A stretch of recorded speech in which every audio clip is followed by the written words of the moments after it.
अस्सलाम वालेकुम।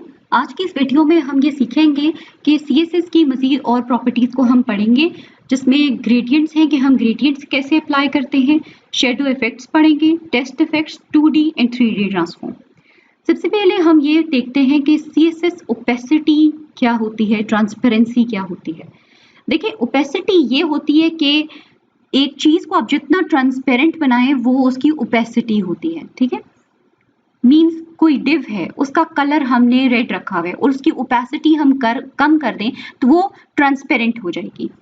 The opacity property specifies the opacity transparency of an element, ठीक है। ओपेसिटी क्या होती है? ट्रांसपेरेंसी ही होती है एलिमेंट की। Opacity property can take a value from 0 to 1, the lower the value the more transparent, यानी कि इसकी वैल्यू 0 से 1 के दरमियान होती है और जितनी हमारी वैल्यू कम होगी उतना ज्यादा ट्रांसपेरेंट होगा, और जितनी ज्यादा फॉर एग्जांपल 1 वैल्यू है तो उसकी ट्रांसपेरेंसी यानी ओपेसिटी यानी 0 होगी, वो पूरा वही कलर सेम आपके पास शो हो रहा होगा। इसी तरीके से हम एक डिव या एक कलर की भी ओपेसिटी रख सकते हैं और इमेज की भी हम ओपेसिटी रख सकते हैं। जैसे इस एग्जाम्पल में हमने क्या किया हुआ है कि इमेज की ओपेसिटी कम है और जब हम उस पर होवर कर रहे हैं यानी कि उस पर माउस होवर करें इमेज के ऊपर तो उसकी ओपेसिटी क्या हो रही है? फुल हो रही है। तो इससे होगा क्या? इससे बेसिकली ओपेसिटी को इंक्रीज या डिक्रीज करने से ये होगा कि यूजर की इंटरैक्टिविटी बढ़ जाएगी और हम यूजर को एक फ्रेंडली जो है वो एनवायरनमेंट प्रोवाइड कर रहे होंगे।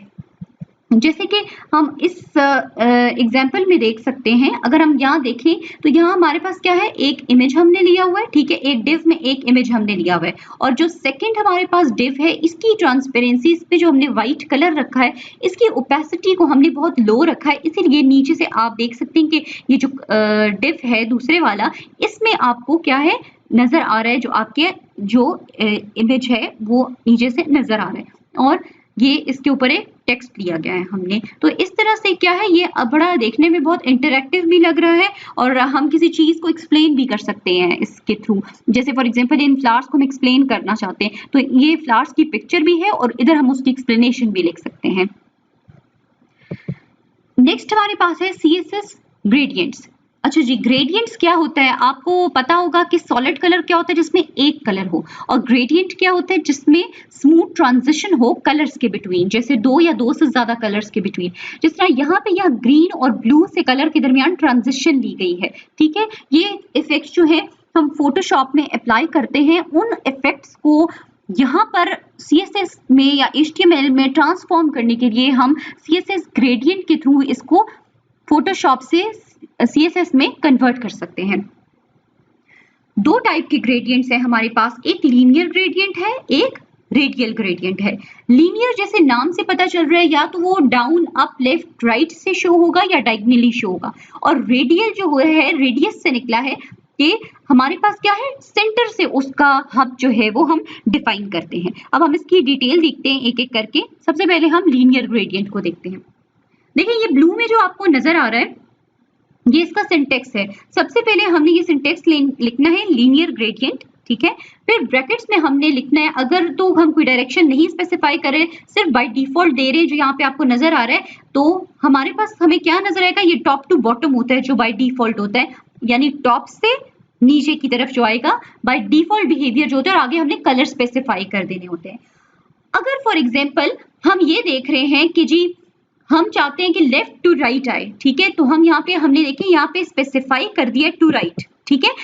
टू राइट की तरफ हो और कलर्स कौन से हो? रेड और येलो। पहले रेड आएगा, उसके ऊपर येलो, राइट की तरफ कौन सा कलर जा रहा होगा? येलो। तो रेड और येलो के दरमियान ट्रांजिशन हो। इस तरह फॉर एग्जांपल हम चाहते हैं कि ग्रीन और ब्लू के दरमियान ट्रांजिशन हो, तो हम क्या करेंगे? यहाँ पे ग्रीन लिखेंगे, यहाँ ब्लू लिखेंगे, तो पहले ग्रीन कलर आएगा फिर ब्लू कलर आएगा, जैसे कि आप यहाँ पे देख रहे हैं, ग्रीन आएगा फिर ब्लू आएगा, ठीक है। और ये राइट की तरफ जा रहा है, तो ये राइट की तरफ जा रहा है। अगर टॉप से बॉटम हो तो हम बाय डिफॉल्ट वाला लिखेंगे, और अगर डायगोनल फॉर एग्जांपल हम चाहते हैं तो टू बॉटम राइट लिखेंगे हम, कि हम बॉटम से राइट की तरफ आ रहे हैं, ठीक है। राइट से यहाँ देखें बॉटम की तरफ, इस तरह हम नीचे जा रहे होंगे, तो क्या होगा? ये हमारे पास एक डायगोनल बिहेवियर को शो करेगा। इस तरह से हम क्या करते हैं?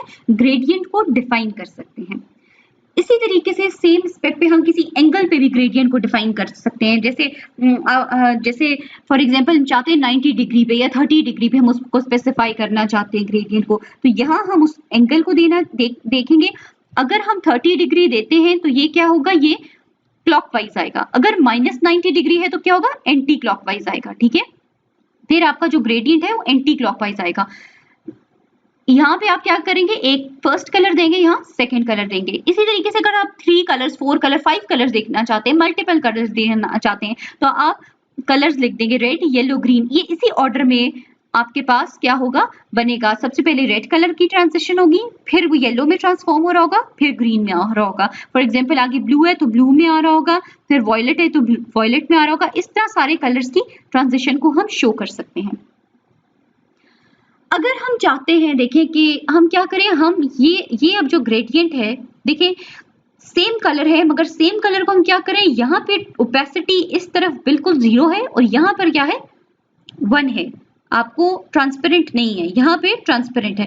तो हम यहाँ पे क्या करते हैं, RGB का कलर मोड हम यूज करते हैं, और जो लास्ट वाला हमारे पास ये जो है, जो ये लास्ट है, इसको हम क्या करेंगे, या हम 0 करेंगे या 1 करेंगे। यानी कि हम क्या करेंगे, इसको हम जो प्रॉपर्टी दे रहे होंगे वो ट्रांसपेरेंसी को बता रहा होगा। ठीक है, ये आपको यहाँ पे हमने लिखा भी हुआ है, to add transparency we use the RGBA function to define the colour stops. The last parameter in the RGBA function can be a value from 0 to 1. जैसे opacity का हमने बनाया था 0.2, 0.3 कोई opacity भी हो सकती है। And it defines the transparency of the color. 0 indicates full transparency, 1 indicates full color, no transparency। देख जैसे आपको यहाँ पे नजर आ रहा है कोई ट्रांसपेरेंसी नहीं, फुल कलर नजर आ रहा है, और यहाँ क्या है, आपको बिल्कुल ट्रांसपेरेंट कलर नजर आ रहा है। और इसका सिंटेक्स क्या है, पहले इसी तरह लीनियर ग्रेडियंट लिखना है, क्योंकि ये लीनियर ग्रेडियंट है। ठीक है, लेफ्ट राइट है ना, ये देखिए राइट से लेफ्ट की तरफ जा रहा है। ठीक है, ये लेफ्ट से राइट की तरफ जा रहा है। ठीक है, आपको इसमें लिखा हुआ है टू राइट है, और RGBA फिर हमने कलर का मोड बताया हुआ है, रेड कलर जो इसका कोड है वो बताया गया, और लास्ट पैरामीटर क्या बता रहा है, ट्रांसपेरेंसी, 0 ट्रांसपेरेंसी, और यहाँ पे क्या है, व्हाइट ट्रांसपेरेंसी बताई जा रही है।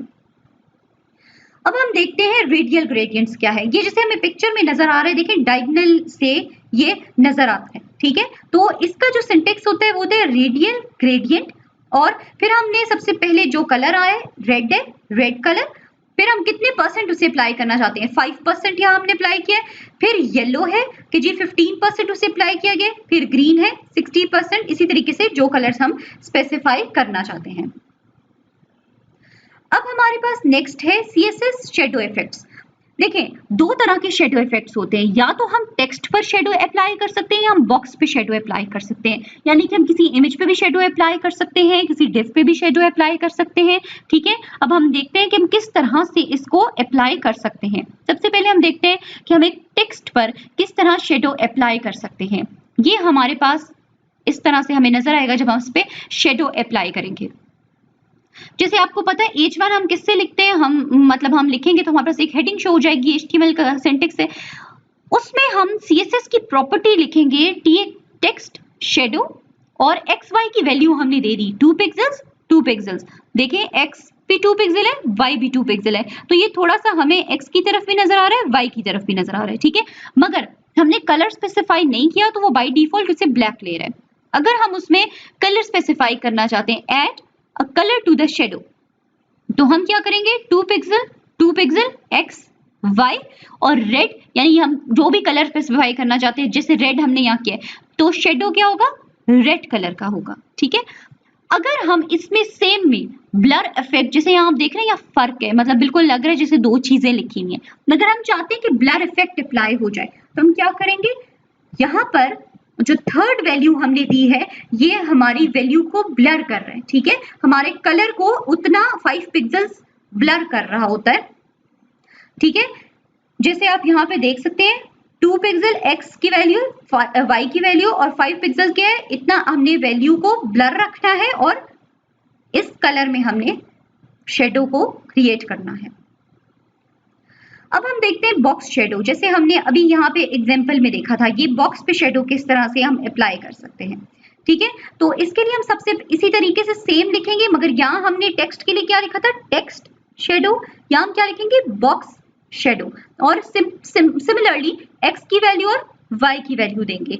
अगर हम कलर ऐड कराना चाहते हैं तो टेक्स्ट की तरह यहाँ पे हम कलर स्पेसिफाई कर देंगे, और अगर हम ब्लर इफेक्ट करना चाहते हैं तो हम क्या करेंगे, थर्ड वैल्यू जो हम ऐड कर रहे हैं वो हम ब्लर का इफेक्ट ऐड करेंगे। तो जो बॉक्स प्रॉपर्टी है जो और जो टेक्स्ट का शेडो है दोनों सेम तरह क्रिएट हो रहे हैं, मगर डिफरेंस ये है कि यहाँ आपने बॉक्स शेडो लिखना है और टेक्स्ट में आपने क्या लिखना है, टेक्स्ट शेडो लिखना है। अच्छा जी, ये तो होगी शेडो की बात। अब हम थोड़ा सा टेक्स्ट के इफेक्ट्स को चेक कर लेते हैं कि टेक्स्ट जब हम लिखते हैं तो उसको हैंडल करने के भी कुछ तरीके हैं। जैसे आपको पता है कि वर्ड रैप क्या करता है कि कोई वर्ड है, बहुत लंबा सा हमारे पास वर्ड है, तो वो किस तरह से लिखा हुआ है, ये वर्ड रैप हमें ये बता रहा होता है। CSS word wrap property allows long words to be able to be broken and wrap into the next line। next line पे वो किस तरह से हमारे पास जाएगा, जैसे आप यहाँ पे देख रहे हैं, this paragraph contains a very long word। ये जो आपको नजर आ रहा है this is a very very long word. इसको अगर हमने सेकेंड लाइन में ब्रोक करना है तो हम यहाँ पे वैल्यू देंगे वर्ड रैप ब्रेक वर्ड। तो ये वर्ड क्या हो जाएगा, ये ब्रेक हो जाएगा। अच्छा जी, जैसे आपको यहाँ पे एग्जाम्पल में नजर भी आ रहा है कि यहाँ पे हमने एग्जाम्पल में यही सेम शो भी किया हुआ है कोड कि ये एक हमने पैराग्राफ पी लिया हुआ है, ठीक है, क्लास इसकी टेस्ट हमने बनाई है। This paragraph contains a very long word, एक हमने लिया है और देखें ये वर्ड हमने बहुत लॉन्ग लिया हुआ है, सेम वर्ड है ना, ठीक है, इसमें कोई गैप नहीं है। अब हमने क्या किया हुआ है, इसके CSS में हमने वर्ड रैप को ब्रेक वर्ड किया है, तो यहाँ पे ये आके वर्ड जो है वो ब्रेक कर रहा है क्योंकि हमने 11 EM इसकी विड्थ रखी हुई है, ठीक है, या हम 200 पिक्सल्स रख सकते हैं, या जैसे EM में यहाँ पे लिया हुआ है फॉर एग्जांपल। तो हमने क्या है, यहाँ पे हमारी जो प्रॉपर्टी है, जो वर्ड है वो ब्रेक कर रहा है, किसकी वजह से, वर्ड रैप की वजह से। अच्छा, नेक्स्ट पे हम चलते हैं कि वर्ड कैसे ब्रेक करें, किस तरह से आपने ब्रेक करना है। आया आप पूरा वर्ड शो कराना चाहते हैं या नहीं, वो वर्ड उसी में ब्रेक हो जाए, ठीक है, जैसे कि जस्टिफाई में होता है ना, वर्ड आपको अगले लाइन में नजर आता है। जैसे अगर हम अगले लाइन में पूरा वर्ड देखना चाहते हैं तो हम क्या करेंगे, वर्ड ब्रेक कीप ऑल, हम चाहते हैं पूरा वर्ड रहे, ठीक है। और यहाँ पे क्या है, यहाँ पे क्या है, ब्रेक ऑल, कि वो वर्ड ब्रेक हो जाए। जैसे यहाँ पे आप देखें द लाइंस टूटा हुआ है, यहाँ पे लाइंस टूटा हुआ है, ये किस वजह से है, ब्रेक ऑल की वजह से है, ठीक है। अब अगला है CSS राइटिंग मोड। देखिए बास्ट टाइम सिचुएशन ये होती है, वैसे तो हम हॉरिजॉन्टली राइट करा रहे होते हैं, लेकिन कभी कभी उसे अच्छा बनाने के लिए या कभी कभी यूजर के साथ इंटरैक्टिविटी बढ़ाने के लिए हम उसे वर्टिकल शो कर रहे होते हैं। तो हम किस तरह शो करेंगे, हॉरिजॉन्टल तो हॉरिजॉन्टल TB से हम शो करेंगे, वर्टिकल हम RL से शुरू करेंगे, यानी राइट टू लेफ्ट अगर वो इस तरह लिखा आ रहा होगा, और जैसे वर्टिकल RL है तो ये इस तरह से लिखा हुआ आएगा, ठीक है, यानी टॉप से बॉटम की तरफ, यानी राइट से लेफ्ट की तरफ आ रहा होगा, ठीक है। और अगर उल्टा हो जाएगा तो नीचे से शुरू होगा, लेफ्ट से राइट की तरफ आ रहा होगा, ठीक है। अच्छा जी, अब हमारे पास है CSS 2D ट्रांसफॉर्म्स, ठीक है। ट्रांसफॉर्मेशन हम किस तरह से कर सकते हैं, अपने डिव को हम किस तरह से ट्रांसफॉर्म कर सकते हैं। ये हमारे पास कुछ प्रॉपर्टीज हैं 2D ट्रांसफॉर्म की, इन सबको हम एक एक करके देखेंगे। Translate, rotate, scale X Y, scale, skew और मैट्रिक्स, ठीक है। अच्छा जी, यहाँ पे हम सबसे पहले देखते हैं कि ट्रांसलेट मेथड क्या करता है। सबसे पहले ट्रांसलेट मेथड करता ये है कि ये एक एलिमेंट को अपने पोजीशन से मूव करा देता है, ठीक है। यानी ये देखें आप, ये आपको इमेज नजर आ रहा है, तो ये ओरिजिनली यहाँ था और इसको ट्रांसफॉर्म हमने जब किया है तो हम एक्स वाई की जो वैल्यू देते हैं ना उसके हिसाब से ये मूव कर जाता है, ठीक है। ट्रांसफॉर्म, ये इसका सिंटेक्स है, ट्रांसफॉर्म कॉलन जो वैल्यू है, यानी ट्रांसलेट कराना है हमने, इसके पोजीशन को चेंज करना है। कितना चेंज करना है, एक्स पे हमने 50 पिक्सल करना है, वाई पे हमने क्या करना है 100 पिक्सल। यहां से आप देखें तो ये 100 पिक्सल चेंज हुआ है, यहां से कितना है 100 पिक्सल चेंज हुआ है, ठीक है। तो ये जो हमें नजर आ रहा है कि हम किस तरह से अचीव करेंगे कि जो डिव हमने ओरिजिनल में लिखा हुआ है हमने क्या किया है, इसकी ओपेसिटी को लो किए, कलर इसका रेड किया, ओपेसिटी को लो किए, और होवर पे हम क्या कर रहे हैं, ओपेसिटी को हमने 1 किया हुआ है, कलर हमारा रेडी है, और यहाँ पे हमने ट्रांसफॉर्म क्या किया हुआ है, ट्रांसलेट इसको इसके पोजीशन से मूव कराया हुआ है, ठीक है। अब हम चाहते हैं कि हम रोटेट करा दें, इसको थोड़ा सा हम रोटेट कराना चाहते हैं, ठीक है। जैसे कि आपको ये टेक्स्ट से नजर आ रहा है कि ये थोड़ा सा किसी डिग्रीज पे मूव होगा तो हम क्या करते हैं 20 डिग्रीज पे देगा, देखिए हमने इसे मूव किया हुआ है, ठीक है, तो ये क्लॉकवाइज करेगा। अगर -20 डिग्री है तो ये क्या करेगा, एंटी क्लॉकवाइज मूव करेगा, ठीक है। अच्छा, सेम इसी तरीके से हमने किया हुआ है कि जो नीचे वाला जो डिव है जो लाइट कलर का है इसकी ओपेसिटी लो है, और ऊपर वाला जो होवर वाला इफेक्ट है इसकी ओपेसिटी डार्क है, और इसमें क्या प्रॉपर्टी शो हो रही है, ट्रांसफॉर्म रोटेट हो रहा है, ठीक है। और -20 पिक्सल, ये जो भी आपको नजर आ रहा है ये 20 डिग्रीज है, -20 क्या होगी, ये यूं करके थोड़ा सा यहां से शुरू होगा, ठीक है, यानी एंटी क्लॉकवाइज होगा। अच्छा जी, अब हमारे पास क्या है, स्केल, यानी कि आप उसे बड़ा करना चाहते हैं या छोटा करना चाहते हैं, ठीक है, तो आप उसको दोनों काम उसके साथ आप कर सकते हैं। अगर स्केल मेथड इंक्रीजेस और decreases the size of an element according to the parameters given for the width and height.